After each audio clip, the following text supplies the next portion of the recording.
Yes. So problem number 11 on page number 92, that is non-profit concern. Following is the balance sheet on 1st April 2019 and the receipt payment account of the Dayananda Library, Ambizogai. So we are doing accounting of a library, and when library means books. If you see here in the balance sheet, total is 7,55,000, out of which 6,50,000 are books. Yes, that is a library. So we are accounting of a library. In that balance sheet asset side, we have furniture, books, stamp stock is there, investment is done. We have cash in hand, cash at bank also. And on the liability side, we have capital fund and members' money received in advance. Members' money received in advance, and we have to pay some outstanding expenses. या ठिकाणी जुने balance sheet मध्ये asset साइडला furniture आहे, पुस्तकं आहेत, पोस्टाचे ticket आहेत, काही शेअर्स मध्ये पैसे गुंतवलेत आणि कॅश आहे आणि कॅश ॲट बँक आहे. तर या ऍसेट साइडला पहिला आयटम फर्निचर आहे आणि रिसिप्ट पेमेंट अकाउंट मध्ये पेमेंट साइडला या ठिकाणी फर्निचर आहे. इथं फर्निचर आहे पेमेंट साइडला, म्हणजे या ऍसेटला ऍडजस्टमेंट आहे म्हणून या ठिकाणी मी त्याला स्टार मार्क करत आहे. या फर्निचरला एक ऍडजस्टमेंट ही आहे की ते नवीन विकत घेतलंय आणि प्लस या ठिकाणी ऍडजस्टमेंट आहे डेप्रिशिएशनची, म्हणून मी या ठिकाणी अजून एक त्या ठिकाणी स्टार मार्क करत आहे फर्निचरला. सो या ठिकाणी मी अजून एक स्टार मार्क करत आहे फर्निचरला. बुक्स आहेत या ठिकाणी बॅलन्स शीटच्या अशा साईडला, खाली नवीन बुक्स खरेदी केलेत 1 लाख रुपयाचे, म्हणून या ठिकाणी बुक्सला मी स्टार मार्क करत आहे. मागचा स्टॉक आहे पोस्टेजचा 500 रुपये, परत नवीन खरेदी केलेत, याच्यावरती पण ऍडजस्टमेंट आहे. इन्व्हेस्टमेंट इन सिक्युरिटीज मध्ये या ठिकाणी पेमेंट साइडला नवीन कुठले प्रकारची या ठिकाणी आपण विकत घेतलेला नाहीये सिक्युरिटीज, त्यामुळे ह्याच्यावरती काही ऍडजस्टमेंट नाहीये. कॅश इन हँड हा जो 7,000 आहे याला गोल करून आणि खाली गोल करून आपण तो इग्नोर करतो.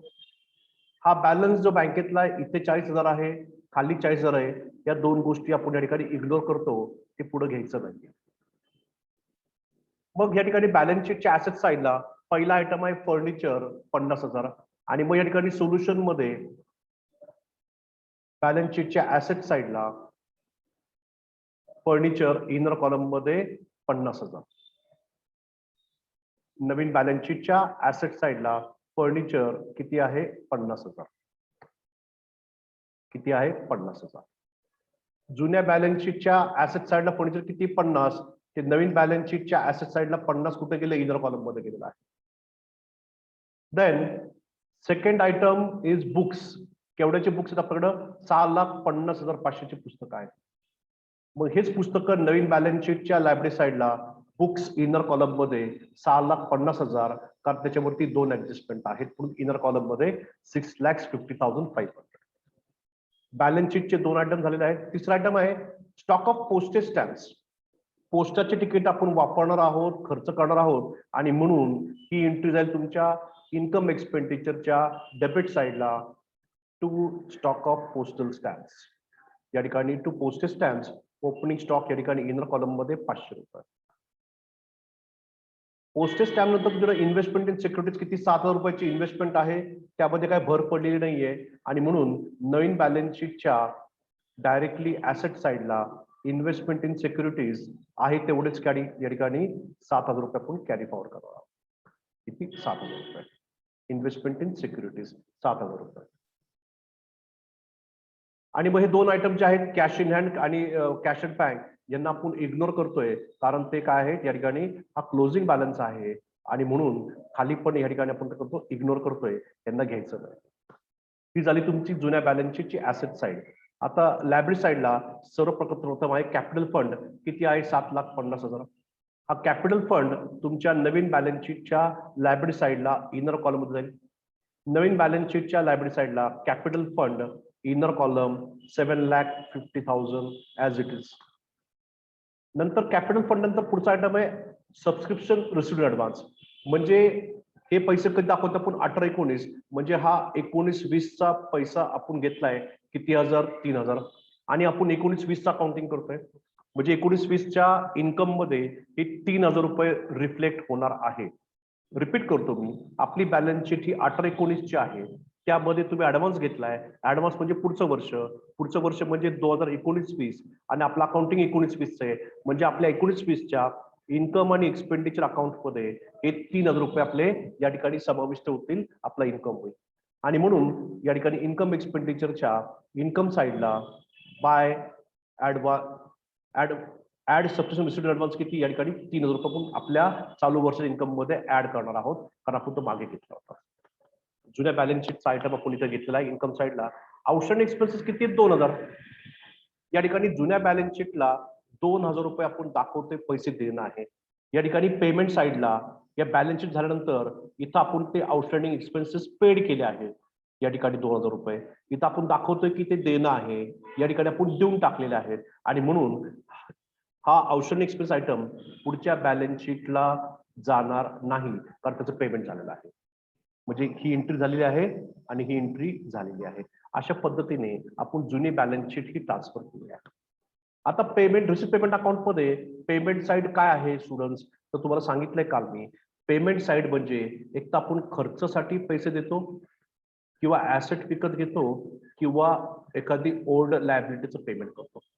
आता आपण एक उदाहरण बघितलंय, जुनी लायबिलिटीचं या ठिकाणी आपण पेमेंट केलं आहे, ओल्ड लायबिलिटीचं पेमेंट झालेलं आहे. सॅलरी हा खर्च आहे स्टुडंट, सॅलरी काय खर्च आहे आणि ते ऍडजस्टमेंट आहे का बघा वर सॅलरीवरती नाहीये, म्हणजे डायरेक्ट ऑर्डर लिहायला हरकत नाहीये.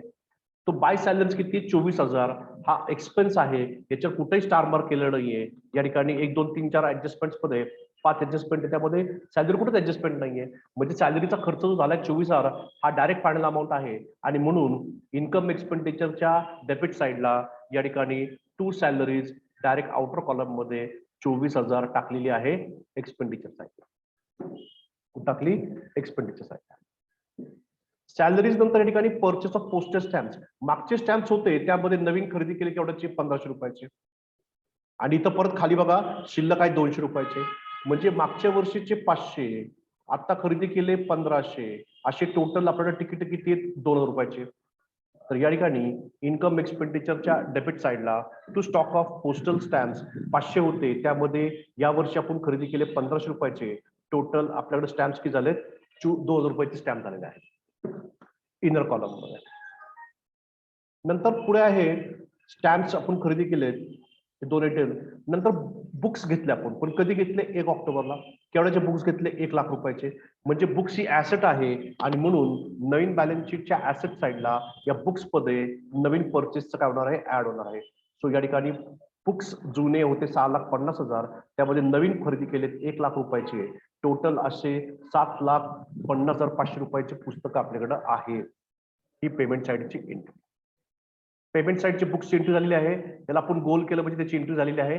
या ठिकाणी आपण नवीन गुंतवणूक केली by investment in fixed deposit, ही ऍसेट आहे.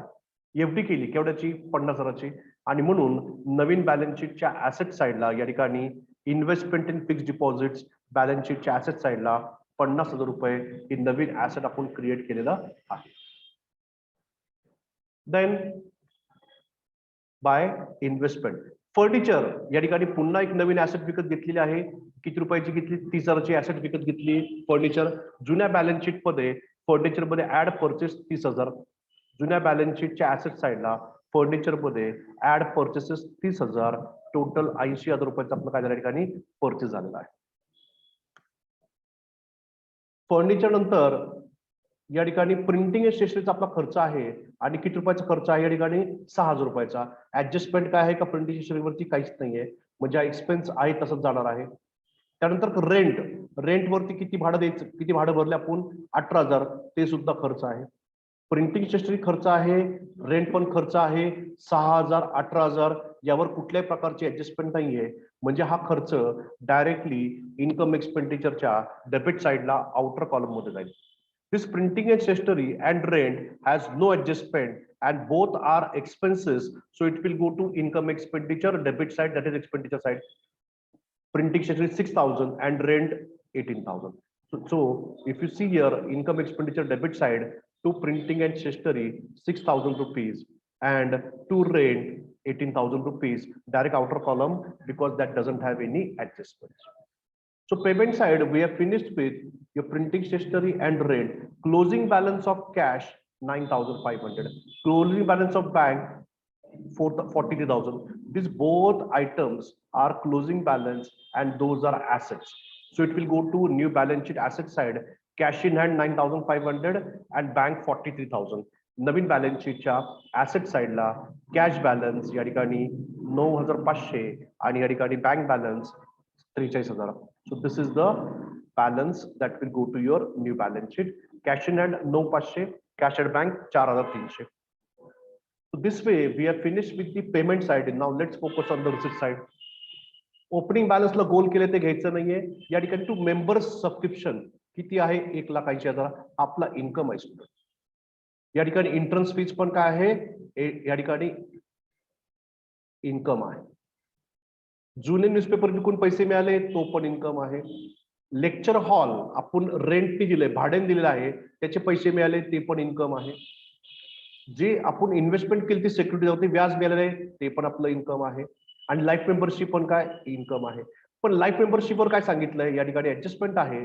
Whole amount of life membership fee should be capitalise. ही सर्व अमाऊंट कुठे जाणार आहे तुमच्या कॅपिटल फंड मध्ये जाणार आहे. आणि एंट्रन्स फीची पण या ठिकाणी स्टार मार्क करायचं आहे कारण त्याचे अर्धे पैसे आपण वापरतो आणि अर्धे पैसे वापरतो. आता इथं सगळ्यात मोठा पॉईंट काय आहे की आपल्या लायब्ररीमध्ये 2,000 मेंबर आहेत. In our library we have 2,000 members. जर आपल्याकडे या ठिकाणी 2,000 मेंबर्स असतील आणि त्यांचं वर्षाला फी किती आहे 100 रुपये आहे. सो 2,000 मेंबर कडनं जेव्हा आपण 100 रुपये गोळा करू तर आपल्याला वर्षभरामध्ये या ठिकाणी 2 लाख रुपये गोळा व्हायला पाहिजे. आपला इन्कम किती पाहिजे 2 लाख रुपीज पाहिजे. ऍडजस्टमेंट नंबर 4 बघायचे आहे. Library has 2,000 members paying subscription 100 rupees each. 2,000 सभासद वर्षाला 100 रुपये फी आहे. असे टोटल 2 लाख रुपये आपला इन्कम व्हायला पाहिजे. कशाचा सबस्क्रिप्शनचा. मग इन्कम साइडला या ठिकाणी 1,80,000 ऑलरेडी आले की त्यात 1,80,000. मग तुमच्या इन्कम एक्सपेंडिचरच्या क्रेडिट साइडला इन्कम साइडला बाय सबस्क्रिप्शन्स इनर कॉलम मध्ये 1,80,000. तुमचा टोटल इन्कम 2 लाख रुपये पाहिजे. तो कसा 2,000 मेंबर गुणिले 100 रुपयाप्रमाणे तुमचं या ठिकाणी 2 लाख रुपये पाहिजे ते आउटरला घेतलं. त्यातलं 1,83,000 रुपये आपण ऑलरेडी गोळा केलेले आहेत. राहिले किती 17,000 ते आपल्याला मिळणार आहेत. या ठिकाणी 17,000 रुपये आपल्याला मिळणार आहे म्हणजे काय ते आउटस्टँडिंग आहे आणि ऍसेट आहे. काय ही ऍसेट आहे आणि म्हणून बॅलन्स शीट ऍसेट साइडला आउटस्टँडिंग सबस्क्रिप्शन्स या ठिकाणी चालू वर्षाचे 17,000 रुपये आलेले आहेत. रिपीट करतो मी. या ठिकाणी आपले 2,000 मेंबर आहेत. 2,000 मेंबर वरती या ठिकाणी आपल्याला किती पैसे मिळायला पाहिजेत तर या ठिकाणी 2,000 गुणिले 100 म्हणजे 2 लाख रुपये मिळायला पाहिजेत. किती मिळायला पाहिजेत 2 लाख रुपये. 2 लाखापैकी आपले 1,80,000 आणि 3,000 असे 1,83,000 जमा झालेत. 2 लाख मधून जेव्हा 1,83,000 मायनस करू आपला 17,000 रुपये अजूनही येणं बाकी आहे. So we have 2,000 members and we are getting yearly subscription 100 rupees. So 2,000 into 100, our total income is 2 lakh rupees. Out of which we have already received 1,80,000 in the current year. Last year we have done collection 3,000. So balance amount receivable is 17,000. So this will go to your balance sheet asset side, that is outstanding subscriptions 17,000 rupees. So this is your adjustment, that is final adjustment, that is 4th number adjustment. 4 number adjustment झालेली आहे. हे पण झालेलं आहे. Entrance फीला star mark केलाय. Entrance fee किती 30,000. 50% रक्कम घ्यायची 50% घ्यायची नाहीये. एंट्रन्स फीज इन्कम आहे किती आहे तो 30,000 आहे. मग इन्कम एक्सपेंडिचरच्या इन्कम साइडला बाय एंट्रन्स फीज या ठिकाणी बाय एंट्रन्स फीज या ठिकाणी इनर कॉलम मध्ये 30,000 त्यातले 50% रक्कम कॅपिटलाइज करायची आहे. So minus 50% is 15,000. आउटर कॉलमला 15,000. हे जे 15,000 रुपये आपण जे मायनस केले आहेत ते कॅपिटलाइज करायचे आहेत आणि म्हणजेच हे 15,000 रुपये तुमच्या कॅपिटल फंड मध्ये या ठिकाणी ऍड होणार आहेत. 15,000 रुपये. तर 30 मधले 15 मायनस केले आणि इकडे काय केले 50 इकडे 15,000 ऍड केले कशामध्ये कॅपिटल फंड मध्ये. ही तुमची ऍडजस्टमेंट प्लस एंट्री आहे. या ठिकाणी एंट्रन्स फीज आपल्याला किती मिळालेले आहेत 30,000 मिळालेले आहेत. त्यापैकी आपण काय केलं या ठिकाणी 30,000 एंट्री फीज मध्ये या ठिकाणी 50%चा आपण काय केलं या ठिकाणी ट्रान्सफर केलेलं आहे. So this entry is finished and this entry is finished. Sale of old newspaper, जुने न्यूजपेपरची रद्दी विकलेली आहे, आपल्याला 2000 रुपीज मिळाले. We have sold old newspaper, that is the income. The income is 2000. There is no adjustment, so it will go to income expenditure, income side. So income expenditure, income side, your income is by sale of old newspaper. So here we have this entry by sale of old newspaper, and we have received the amount of 2000 rupees. किती मिळाले त्या ठिकाणी? 2000 रुपये मिळाले. नंतर या ठिकाणी काय आहे, आपल्याला भाडं मिळालेलं आहे to hire of lecture hall. जे लायब्ररीचा हॉल आहे तो हॉल आपण रेंटवर दिलाय, त्याचे पैसे मिळाले 10,000 रुपये. That library hall, in the library there is a lecture hall, and that we have given on rent, so the higher charges we have received is 10,000. So this 10,000 is income without adjustment, so this will go to income side by hire of lecture hall. या ठिकाणी hire of lecture hall आपला income आहे, आणि म्हणून तो कुठे गेलाय, income साइडला 10,000 rupees by hire of lecture hall तुमचं इन्कम झालं आहे. So after this we have life interest on securities. तुम्हाला व्याज मिळालं कशावरती, सिक्युरिटीवरती, ते काय तुमचं इन्कम आहे, याच्यावर ऍडजस्टमेंट नाही, हा पण तुमचा इन्कम साइडला जाईल बाय इंटरेस्ट ऑन सिक्युरिटीज 5000. या ठिकाणी शेवटचा item bye interest on securities हा तुमचा इन्कम आहे, आणि म्हणून इन्कम साइडला तो घेतलेला आहे. Then here to life membership fees. Life membership fees 10,000 गोळा केली. लाईफ मेंबरशिप फीज म्हणजे काय, त्या लायब्ररीचं अजीवन सभासद झालेले आहेत काही लोक, त्यांनी एकदम रक्कम देऊन टाकली, मरेपर्यंत ही आमचे पैसे घेऊन टाका, जोपर्यंत आम्ही जिवंत तोपर्यंत तुमच्या लायब्ररीचा मी मेंबर आहे, त्याची त्यांनी पैसे गोळा केले, किती, 10,000 लाईफ मेंबरशिप फीज. याच्यावर ऍडजस्टमेंट आहे. Whole amount of life membership should be capitalise. ही सर्व रक्कम जी 10,000 मिळाली आहे ती वापरायची नाहीये, ती भांडवलसाठी ऍड करायची आहे, आणि म्हणून ही पूर्ण 10,000 रुपये तुमच्या नवीन बॅलन्स शीटच्या कॅपिटल फंड मध्ये ऍड होणार आहे. So new balance sheet capital liability side, या ठिकाणी add life membership fees totally 10,000 रुपये आपण काय केल्या ठिकाणी ऍड केलेलं आहे. ती पूर्ण रक्कम अजीवन सभासद जे आहे त्यांचे पैसे डायरेक्ट कॅपिटल फंड मध्ये या ठिकाणी आपण ऍड केले आहे. So I finished with all the entries. The way to go to adjustments. Depreciation on books at 10%. तुम्हाला बुक्स वरती 10% कमी करायचे आहे. नवीन बॅलन्स शीटच्या ऍसेट साइडला या ठिकाणी बुक्स दोन प्रकारचे आहेत. पहिले या ठिकाणी 6,50,500 आणि परत 1,00,000 रुपयाचे पुस्तक आहेत. टोटल 7,50,000. त्या 7,50,000 वरती तुम्हाला दोघांचं वेगवेगळं डेप्रिशिएशन कॅल्क्युलेट करायचं आहे. सो या ठिकाणी डेप्रिशिएशन जर बघितलंय तर कसं काढलंय यांनी तर चेक करा. ओपनिंगचे पुस्तकं जे आहेत 6,50,000चे, तर 10% डेप्रिशिएशन काढले 65,050. मग तुम्ही जे पुढचे 1,00,000 रुपयाचे पुस्तकं जे विकत घेतलेत ते कधी विकत घेतले, तुम्ही 1 ऑक्टोबरला विकत घेतले. 1 ऑक्टोबर ते 31 मार्च हा 6 महिन्याचा कालावधी आहे, म्हणून 1,00,000 वरती या ठिकाणी 10%नी 6 महिन्याचं या ठिकाणी किती आलेलं आहे डेप्रिशिएशन 5,000. 65 प्लस 5 70,000 रुपयाचं डेप्रिशिएशन कॅल्क्युलेट केलेलं आहे. I repeat, we have books of 6,50,500 in the beginning. हे पूर्ण वर्षभर होते, म्हणून 10% पूर्ण डेप्रिशिएशन काढणं किती 6,50,500. जे पुढचे 1,00,000 रुपयाचे पुस्तक आहेत ते आपण मध्येच विकत घेतलेत, त्याचं 6 महिन्याचं आपलं डेप्रिशिएशन काढायचं आहे. 1,00,000वर 10%नी 10,000, 6 महिन्याचे 5,000, 65 हे old books plus new books, असं दोन्ही बुकचं या ठिकाणी डेप्रिशिएशन टोटल आलेलं आहे 70,050 रुपये. सो या ठिकाणी डेप्रिशिएशनची अमाऊंट आहे 70,050 रुपये. सो बॅलन्स शीटच्या ऍसेट साइडला या ठिकाणी 70,050 रुपये मायनस करून आउटर कॉलमला 6,80,450. हा झाला first effect.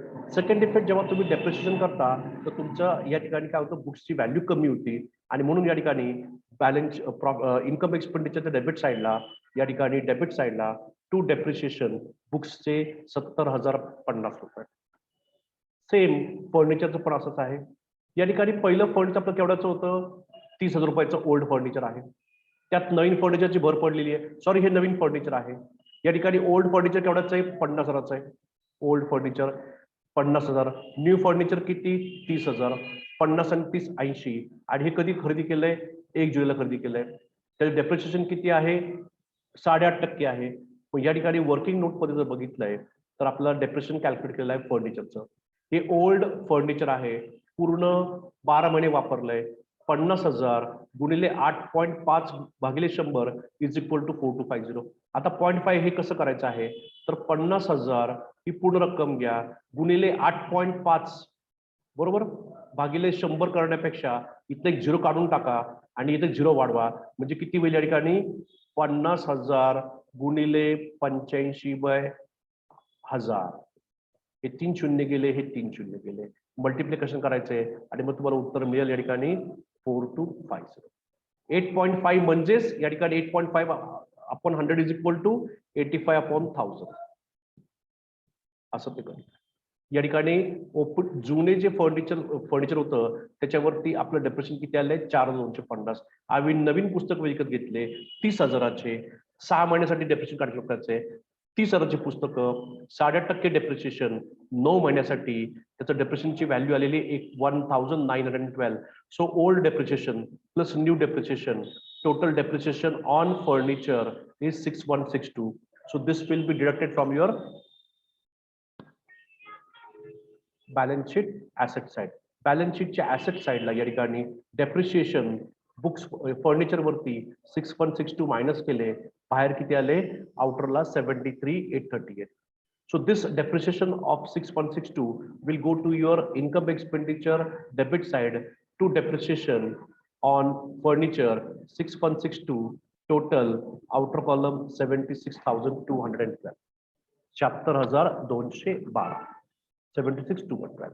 So this is your first adjustment finished, second adjustment finished. Now we have last adjustment. जे आपण तिकीट विकत घेतले त्याच्यामध्ये 200 रुपयाचे तिकीट अजूनही शिल्लक आहे. We have unused means what we have stock. किती रुपयाचे तिकीट शिल्लक आहेत 200 रुपयाचे. सो इन्कम एक्सपेंडिचरच्या डेबिट साइडला या ठिकाणी टू पोस्टेज ओपनिंग स्टॉक 500 रुपयाचे होते, नवीन खरेदी केले 1500 रुपयाचे, टोटल तिकीट 2000चे, त्यातला स्टॉक क्लोजिंग स्टॉक किती 200, म्हणजे तुम्ही वरच्या फक्त 1800 रुपयाचे तिकीट वापरले आहे.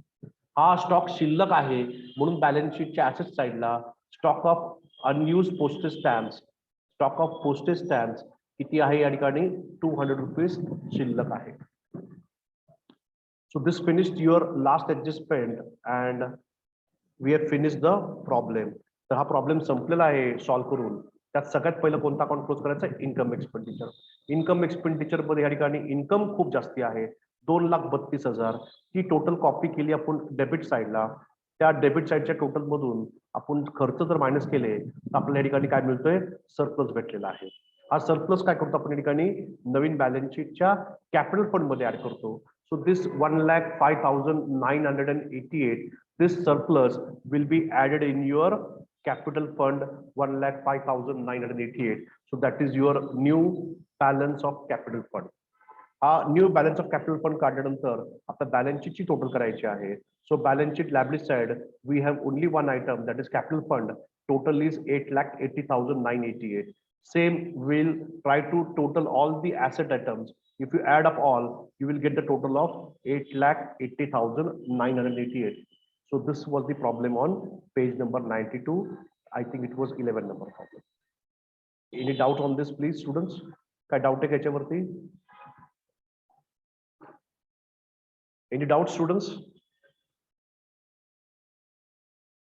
No, sir. You understood this? कळलं का? ज्यांनी थोडं उशिरा जॉईन केलंय हा प्रॉब्लेम कळला का सगळ्यांना?